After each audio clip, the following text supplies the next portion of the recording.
early Buicks, the oil pump is driven by the distributor, adjustable pressure regulator for oil pressure. All right, Barry, this is a 225 Buick V6.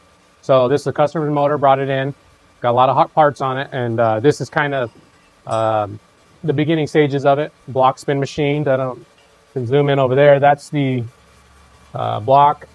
Did some line hone work on the mains with some studs, customer provided studs on that one.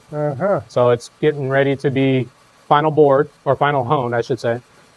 And then the crank itself is kind of a fun deal. So this is an earlier version of the Buick crank. It's not the split journal. So this has a common crank pin. The common crank pin is similar to what a V8 would have.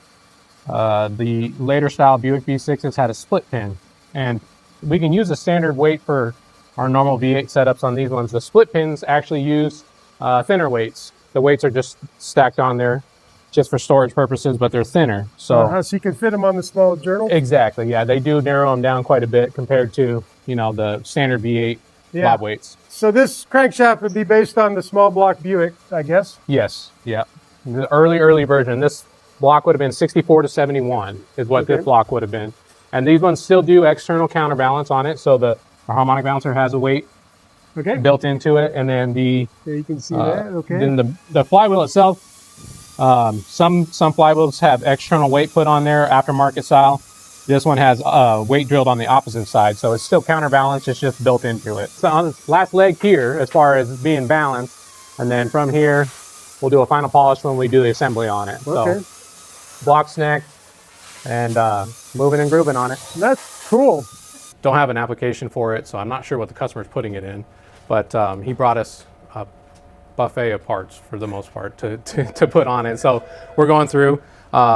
Customer wanted a lot of things done to it. So before we get into how you were building it, let's talk about what's unusual about this, because it could just be looked at a V6 engine. Since we're already at the bottom of it. Okay. Most of the later style Buicks switched to a even fire. This would have been considered an odd fire because it shares, these two rods share a common crank pin down the line, and then with it being a 90-degree bank angle, they fire at different times. Buick later switched to an even fire, which would have been split pin on this crank throw on down the line. That would have made it even fire. So rolling this over, odd fire, 90 degrees. You'll see this one's at top dead center.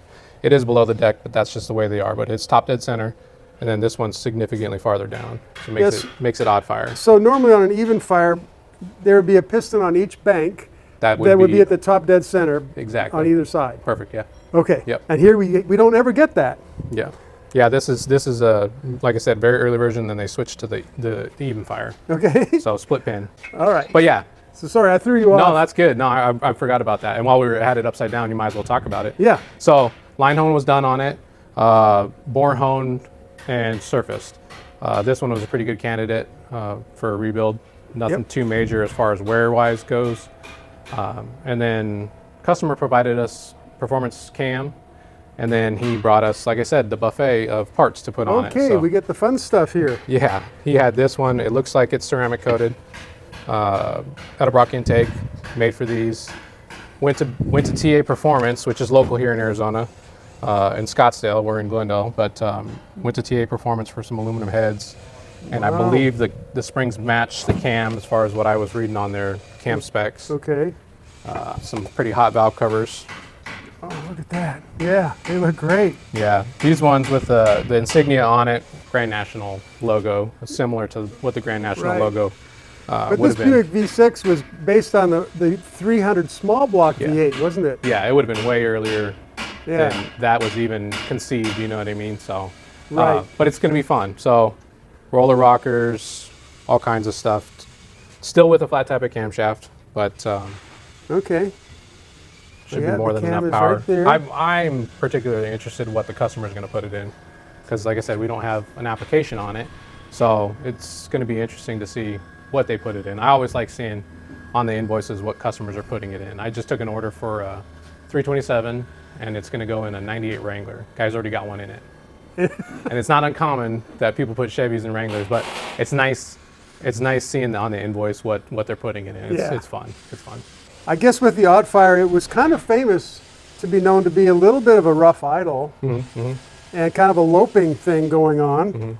And I can only imagine with this cam what it's going to sound like too. So it's Yes, we got more cam than we started with. than a factory ever imagined, for sure. Can you explain how the setup works, just so we know? Yeah, so on this particular engine, in the earlier days, they had a dampener on one side, a rubber chain snubber, a tensioner. Okay. It's spring loaded. This would have been the fuel pump eccentric, or is the fuel pump eccentric, and that's the cam or distributor drive gear. Okay. So we're missing a timing cover that would show us how the distributor's attached. Yeah, I actually, guess. let me grab that. So pretty hot timing cover. This one, on the early Buicks, the oil pump is driven by the distributor out in front of the motor. So this one looks like it has adjustable pressure regulator for oil pressure. Isn't that something? But there, yeah, you can see right down in there. Right. So And then distributor gears right there. Yeah, there it is. So obviously the oil filter's just right out here in the front, right next to the fan. Yeah. On the front of the. Yeah, it's hard. I mean, That's the way it was. yeah, they don't put oil filters like right there anymore. They hide them now. No, yeah, they make them hard to get to. This is too easy. Serviceability back Right. then, for Look sure. at that. That's sure. pretty cool. Yep. Let me see the inside of that timing cover again, just so you can see how it goes Get together. it off of there. Yeah. This one obviously has paint to cover the ports, so there's nothing get in here because this this oil pump was already assembled on here, so that's packaging on there. And, Sure. But that's the drive distributor, and it goes through the hole and indexes into that drive. That's really cool. So Wow. Well, thanks for showing that to us. absolutely, yeah. We'll have you back for sure once we get a little bit more parts on it. For Yeah, sure. we'll keep following the story here. Yeah, absolutely. Okay, good deal. No worries, Thanks. Barry. Yeah, so Alex painted the short block. So we actually used, funny enough, we used the old timing cover that was on it, put the original cast iron cylinder heads on it, and the original oil pan, and masked it off to paint it. So the engine's painted black. We'll leave the aluminum heads that we talked about yesterday raw. And then what we were searching for yesterday that I wasn't able to show was these bridges. So TA sells the heads, the bridges, and then the rocker shaft assemblies as a complete kit. Okay. So I couldn't find So them. anywhere. as long as you have all the pieces, you can just bolt it on. I That's guess. That's it. Yeah. Yep. That looks pretty slick. So So this bridge itself would mimic the shaft points on the factory style rocker Okay. shaft assembly. So yeah, so that way the block itself doesn't know the difference. exactly, yeah, Okay. 100%. Yep, and then they actually offer three different ratios on these rockers. So this one is a 155. I think they offer a 1.6 and a 1.65 ratio. Okay. That'll change that pivot point, so you get a little bit more action out of it. Yeah. So right now we're at the stage where we're measuring for push rod length. So we got to get the right preload on the lifter. Certain lifters are different, but if you're looking close down in here, this is obviously adjustable push rod. Has the adjuster threads on it. But if you look close down in that lifter, I'll push down on the push rod, Okay. and you can kind of see that lifter plunger. That's lifter plunger travel. So you kind of want it, certain lifter companies have certain recommendations. Usually you want it off the clip by 40 to 60 thousandths. And that'll kind of put it in the middle of the range on most lifters. But like I said, every lifter manufacturer is different. Right. I know there will be a bunch of people talking about that too. But for us, as long as it's about 60 thousandths off of there, you usually have no issues with it. So Okay. that's where we're at right now. Okay, well, time for an update on this Buick. Yeah. So last time we touched off, we were doing the rocker shafts.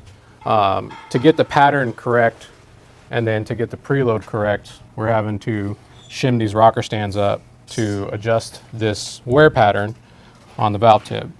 So that wear pattern kind of dictates your wear on your valve guides and overall rocker arm geometry. So we're trying to maximize that. So you want a tight, narrow pattern in the center. And then after that, once we get the stand shimmed, because we did have to buy shims to correct the stand height. So these are small block Ford Chevy shims for rocker shafts, but we did have to modify them. So I did slot those holes to match the spacing on these Buicks. So that's one of those things, custom parts, you got to do it. Right. So pack of shims. We ended up getting a pack of shims. They come in a pack for 8 cylinders. So you got extras. but 30 thousandths thick and 60 thousandths thick. That's what I came up with on this one, and it gave me that pattern. So once we get the pattern set right, after that we're looking at push rod length for lifter, plunger, travel. So you kind of want it in the middle of the lifter, plunger, travel. The other thing we're looking out for is if you come in here, so the way these rocker shafts or rocker arms, I should say, are set up, they oil from the push rod up into the body of the roller rocker itself. So they cut a hole in there and then a groove band on this adjuster. So you want them right in the middle of that adjuster. Oh, so you've got to make sure they're oriented just right. You have to. So they kind of set it up where they want it. I mean, that might just be how they set it up when they're shipping it, but it turns out that's actually right where that oil band needs to be. Okay. So when I'm checking the travel, or the push rod preload, the plunger preload on there, what I'm looking for is to make sure that that oil band is in the correct spot so the oil will get to that rocker arm. So we've come to a conclusion on it. We're good. So we got shims under this rocker stand, and the preload set with this push rod length, kind of an odd length, but they had it. It is what it's supposed to be, huh? That's what it needs to be. Can't deviate from that. What's left to do to have this all buttoned up now? So now that we did that, I already slotted these shims for this other side. So the shims are good to go on this side. So I'll put the stands on, adjust all the rockers, and then we can continue bolting on the intake manifold, valve covers, all the trick stuff, the parts that make it look nice and stuff. So. Do you happen to know at this point what vehicle this goes in? Still don't. We're going to leave that. You know, we're going to maximize the suspense. You know what I mean? Because it's going to be in something. Who knows what? Yeah. You know. But yeah, it's going to be in some Jeepster or something. Oh, that would be awesome. That would be awesome. I would love to see that in one of those. That's great. Yep. Okay, thanks for the update, Will. Glad you stopped by, Barry. Okay. Okay, it's time for an update, Will. What's been going on this Buick? Yeah, perfect timing, Gary. Barry, we are getting ready to trim it all out. So, okay. Alex has already put the intake on, fitted it. Customer supplied that and some of the bolts, timing cover, oil, water pump, balancer, distributor, all that stuff was provided by the customer. So we're just doing some fitment stuff. Okay. Kind of typical stuff. I'm going to go get some valve cover bolts, finish that off. But this is what these rocker shafts and stands look like. That's after everything's been fitted with the right push rod length and everything like that, adjusted, right. So the customer's A-okay on that. So this is going to be ready to roll. Yep.